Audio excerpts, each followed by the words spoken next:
নবী করিম সাল্লাল্লাহু আলাইহি ওয়াসাল্লাম বলেন, মিফতাহুল জান্নাতিস সালাহ, নামাজ হলো বেহেশতের চাবি।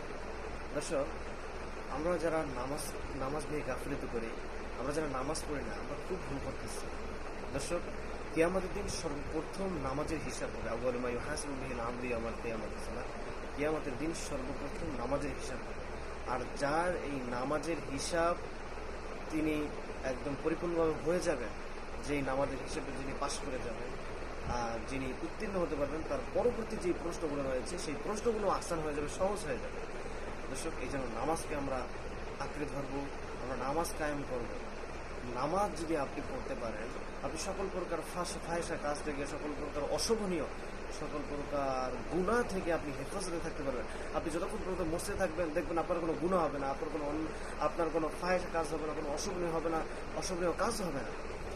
এবং নবী করিম সাল্লাল্লাহু আলাইহি ওয়াসাল্লাম এক হাদিসের মধ্যে ইরশাদ করেন, সাহাবায়ে কেরাম রাদিয়াল্লাহু তাআলা আনহু আজমাইনদের সাথে নিয়ে নবী করিম সাল্লাল্লাহু আলাইহি ওয়াসাল্লাম একদিন বসলেন, আলোচনা করলেন এবং বললেন, যেই ব্যক্তি নামাজকে হেফাজত করবে, আল্লাহ পাক রব্বুল আলামিন কিয়ামতের ময়দানে তাকে এই নামাজের মাধ্যমে, এই নামাজকে তার জন্য নূর, প্রমাণ এবং মুক্তির উপায় করে দেবেন।